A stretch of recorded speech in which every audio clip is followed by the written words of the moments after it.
Bismillahirrahmanirrahim. Pada pagi hari ini secara resmi saya buka pameran otomotif Indonesia International Motor Show 2023.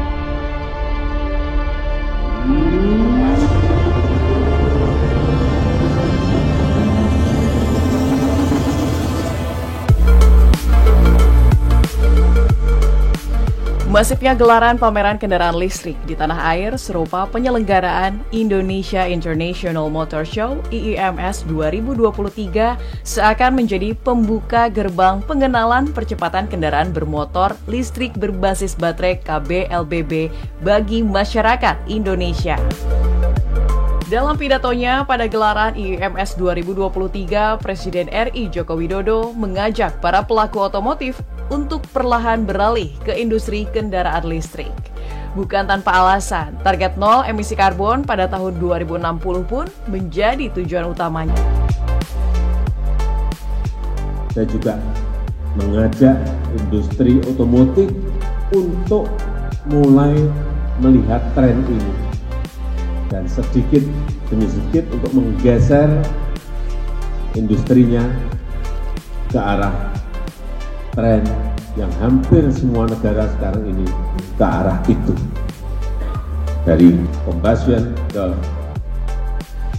geser sedikit-sedikit ke mobil listrik.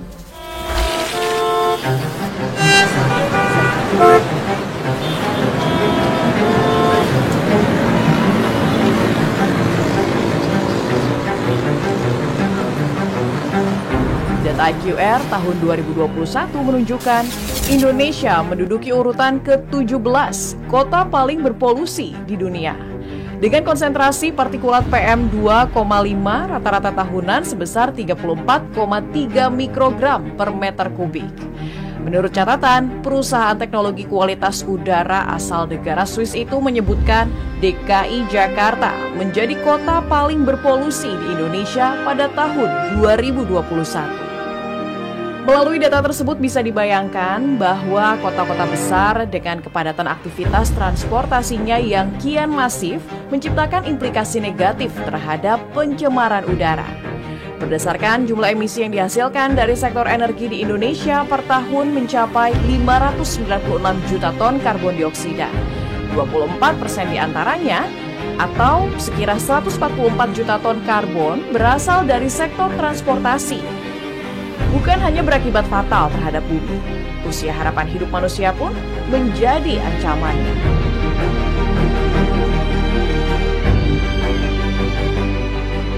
Jadi kalau seperti beberapa riset yang kita lakukan juga, itu ya sekitar 58% sampai 60% penyakit-penyakit itu sebetulnya terkait dengan polusi udara gitu.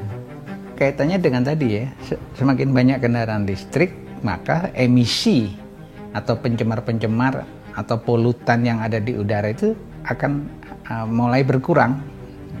Jadi seperti bahan bakar sekarang itu ketika digunakan oleh kendaraan bermotor itu kan mengemisikan macam-macam tuh. Ada hidrokarbon, ada sulfur, ada NO2, ada CO ya kalau pembakaran tidak sempurna. Termasuk CO2 itu yang kemudian menjadi gas rumah kaca ya. Bayangkan berapa ton emisi yang dapat dikurangi dengan memasifkan kendaraan listrik. Bila dari satu kendaraan berbahan bakar fosil yang berjalan sepanjang 19.000 km menghasilkan 4.100 kg emisi CO2, sedangkan kendaraan listrik berteknologi energi baru terbarukan yang menempuh jarak 19.000 km tidak menghasilkan emisi sedikit pun. Begitupun halnya jika dihitung dari segi rupiah. Pemerintah melalui anggaran pendapatan dan belanja negara APBN telah menggelontorkan 297,2 triliun rupiah atas nilai subsidi dan kompensasi BBM selama tahun 2022. Belum lagi pemenuhan konsumsi bahan bakar fosil yang berjumlah sebesar 75,1 juta kiloliter per tahun. Mau tidak mau 36%-nya dipenuhi dari impor. Itu berarti sama dengan membebani neraca perdagangan nasional. Kalau saja 1 liter dikonsumsi oleh satu kendaraan sepeda motor yang jumlahnya saat ini waktu tahun 2020 sekitar 120 juta berarti kalau semua jalan ada 120 juta liter per hari dikalikan sekitar Rp6.000 dan itu harus betul-betul dibayar karena itu adalah disubsidi. Selain barang itu juga barang impor. Jadi ini betul-betul sangat membebani. Belum kendaraan roda 4. Ya. Tapi itu hanya untuk Pertalite ya. Untuk Pertalite makanya subsidi lebih berat kepada kendaraan roda 2 karena memang hampir barangkali 99% menggunakan Pertalite. Wakil Ketua Komisi 7 DPR RI Edi Suparno mengungkapkan suburnya kendaraan listrik di Republik ini sedianya dapat menumbuhkan industri-industri baru yang berdampak signifikan terhadap perekonomian negeri bila ditunjang dengan regulasi yang matang dan kesiapan infrastruktur. Kalau kita bisa mengembangkan industri pengembangan atau rantai pasok dari kendaraan listrik itu di dalam negeri, tentu meningkatkan tingkat kandungan dalam negeri, tempat untuk pengisian dan penggantian baterai, ya itu kan ada usaha-usaha baru yang tumbuh dan itu sesungguhnya bisa dikelola oleh UMKM.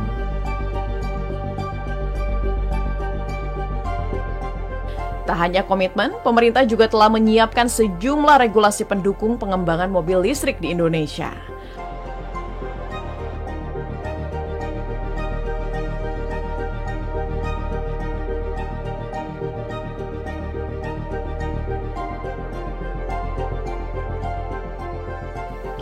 Tak mau menjadi penonton saja, di era elektrifikasi ini, pemerintah tengah mengupayakan pembangunan pabrik baterai kendaraan listrik yang sedianya dapat mewujudkan ekosistem hijau yang lebih tertata.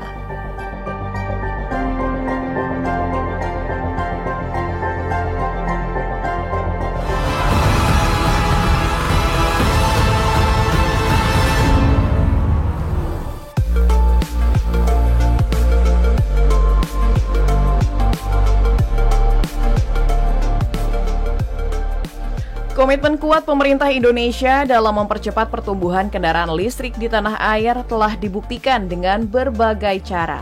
Yang paling menyita perhatian dunia adalah aturan tegas pemerintah dalam melarang ekspor biji nikel hingga bahan baku mineral lain dalam beberapa waktu kemarin.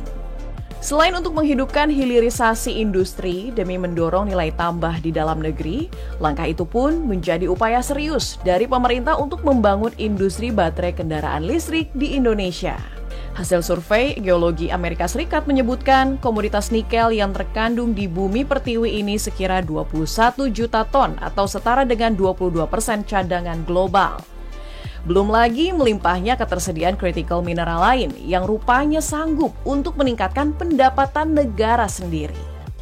Karenanya agar tidak terjebak sebagai negara berpendapatan menengah atau middle income trap, maka menjadi kesempatan bagi Merah Putih untuk membuat negara lain memiliki ketergantungan dengan menciptakan ekosistem mobil listrik dan baterai kendaraan listrik EV sebagaimana inisiasi pemerintah dalam merealisasikan Indonesia sebagai produsen baterai kendaraan listrik global melalui Indonesia Battery Corporation (IBC). IBC sekarang sedang melakukan negosiasi dengan dua perusahaan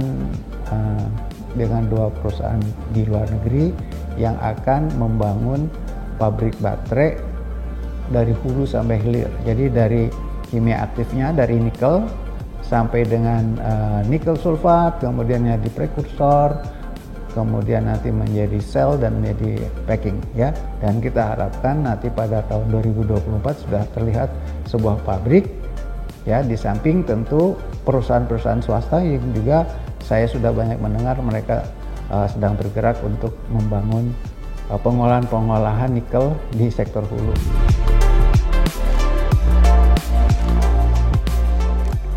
Di bagian hilir, pemerintah melalui PT Perusahaan Listrik Negara PLN Persero yang tengah mengembangkan stasiun pengisian kendaraan listrik umum SPKLU dan stasiun penukaran baterai kendaraan listrik umum SPBKLU. Hingga awal tahun 2023, PLN telah memiliki lebih dari 500 unit SPKLU dan 1.000 lebih SPBKLU yang tersebar di seluruh Indonesia. Dari target 31.000 SPKLU dan 670.000 SPBKLU pada 2030 mendatang. Untuk mencari stasiun pengisian terdekat, individu dapat mengeceknya melalui aplikasi PLN Mobile, begitupun untuk menukar baterai kendaraan roda 2 yang telah diisi penuh hingga proses transaksi pembayaran.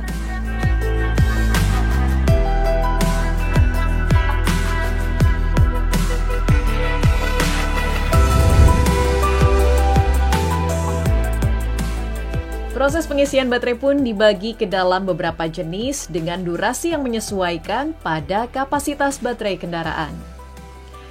PLN pun turut menyediakan layanan pemasangan home charging untuk memudahkan para pemilik mobil listrik mengisi daya dari rumah.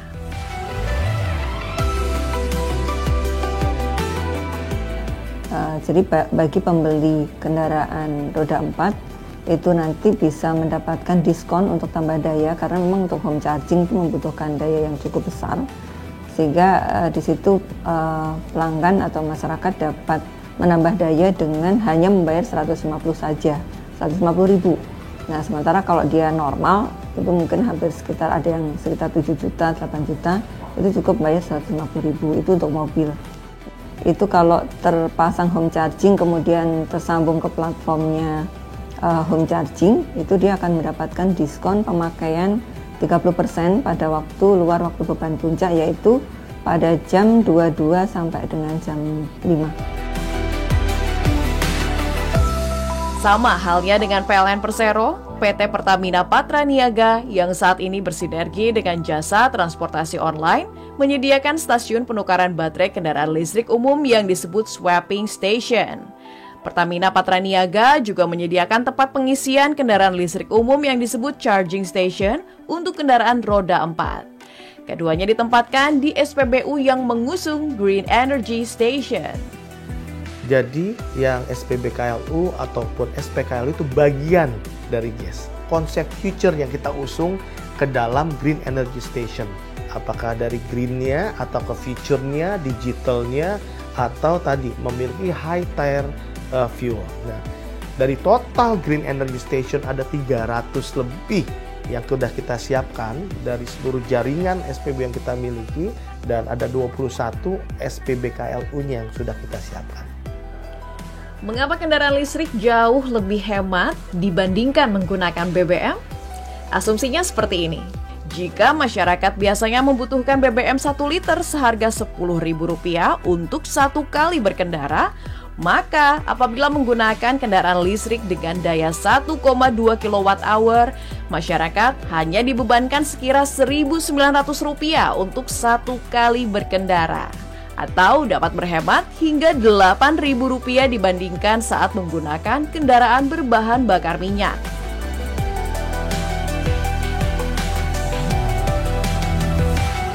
Kini bengkel konversi tersertifikasi pun telah hadir khususnya di wilayah Jawa dan Bali. Masyarakat hanya tinggal mengirimkan kendaraan roda 2-nya ke bengkel konversi, maka hanya melalui beberapa tahap saja sepeda motor tersebut pun terdaftar resmi sebagai kendaraan listrik. Proses pengonversiannya pun tidaklah memakan waktu yang lama. Seperti halnya di BRT Elektrik. Bengkel konversi di wilayah Bogor, Jawa Barat yang telah mengonversi puluhan roda 2 itu hanya membutuhkan waktu sekira 1 jam. Motor yang telah rampung dikonversi pun mendapat jaminan controller selama 2 tahun, garansi dinamo 1 tahun, dan garansi baterai selama 3 tahun.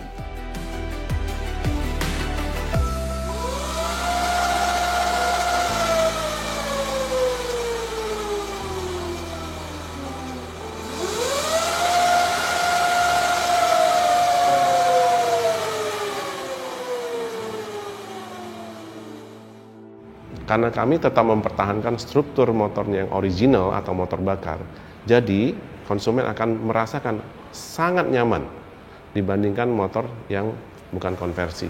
Jadi getarannya hilang, akselerasinya sangat smooth, ya, kecepatannya relatif sama. Jadi feelingnya tidak ada yang kurang, tapi akan sangat super nyaman sekali. Dan paling ingat adalah emisinya nggak ada ya Bu, sama bahan bakarnya sangat irit. Jadi ya dia akan merasakan saving biayanya itu hanya tinggal 20%-nya saja. BRT Electric pun turut menjadi tempat pelatihan bagi para teknisi di berbagai wilayah yang harapannya dapat menstimulus rencana pemerintah untuk memperbanyak bengkel konversi di Indonesia.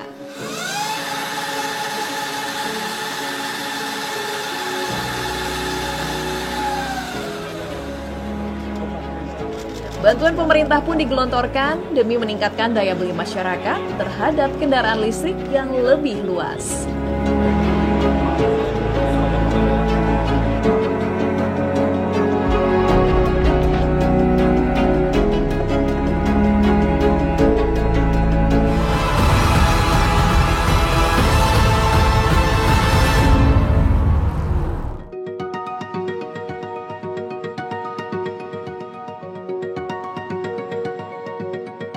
Momentum konferensi tingkat tinggi KTT G20 pada 2022 kemarin menjadi wujud serius dari pemerintah Indonesia yang secara realistis ditunjukkan kepada dunia. Bukan sekedar unjuk gigi, komitmen tersebut pun menjadi cara merah putih memberi pesan pada negara-negara internasional atas kesungguhan Republik ini menuju energi bersih. Sebanyak 1.500 kendaraan listrik didapuk menjadi sarana transportasi resmi pada perhelatan tersebut.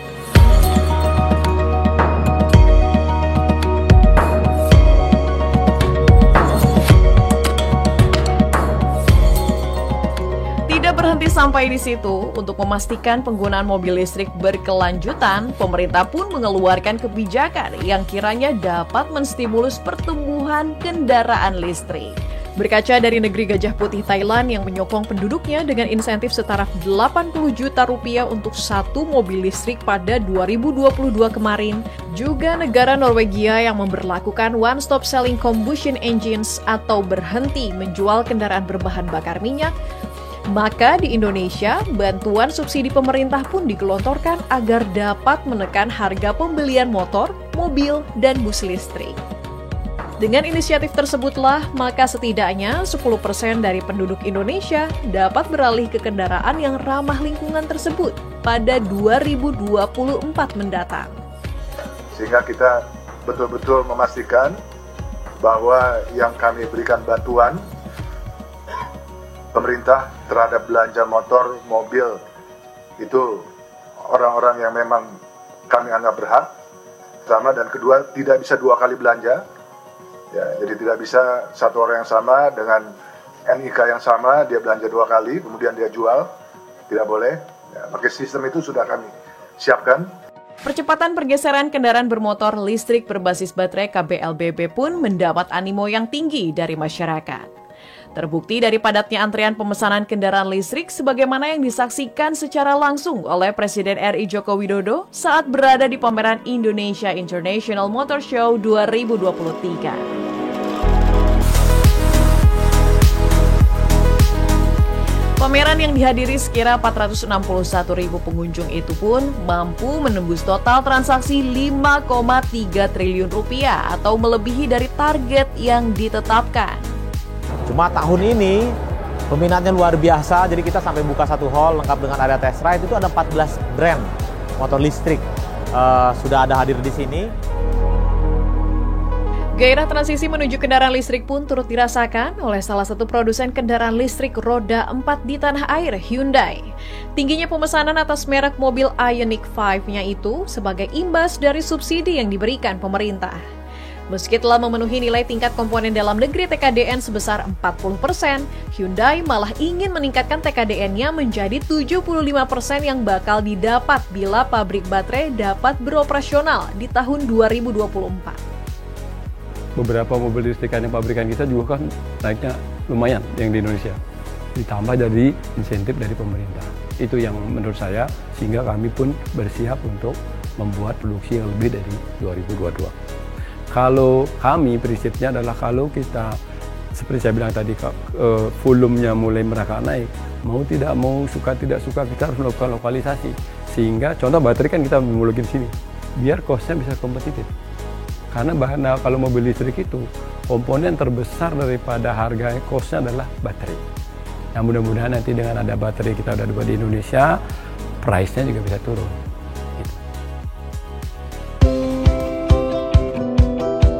Bukan sekedar tren semata, sejumlah manfaat dari kendaraan listrik pun membuat para penggunanya kian masif. Seperti halnya yang dirasakan Fitra Eri, seorang pegiat otomotif sekaligus pemengaruh yang aktif berbagi konten lewat situs berbagi video YouTube tersebut, mendapatkan banyak kemudahan selama berkendara dengan mobil listrik dalam 2 tahun terakhir. Selain dapat melenggang bebas dari aturan ganjil genap, biaya pengisian energinya pun 90% lebih hemat dibandingkan BBM. Apalagi soal biaya perawatan kendaraannya yang terbilang sangat minim.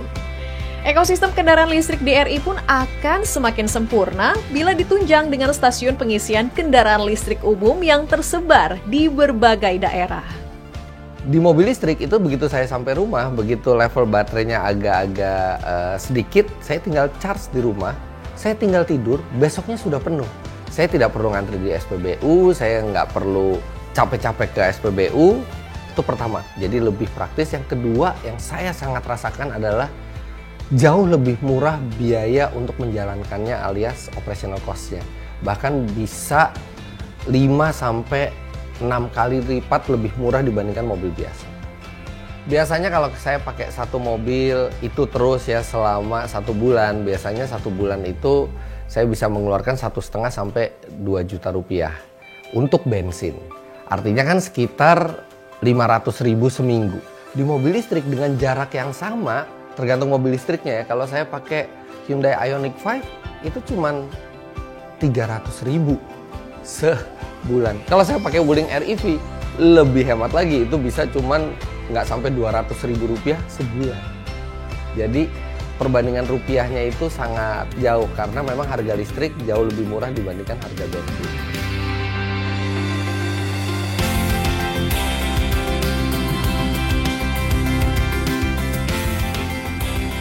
Tahun 2030 pemerintah menargetkan akan ada 2 juta kendaraan listrik roda 4 dan 13 juta kendaraan listrik roda 2 yang melenggang di lalu lintas.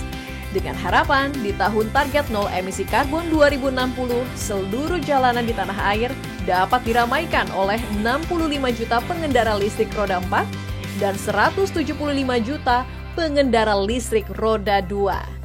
Dengan demikian, kendaraan listrik yang kiranya berpotensi menjadi solusi efektif dekarbonisasi di sektor transportasi dapat segera terwujud sebagaimana langkah Indonesia menuju transisi energi hijau.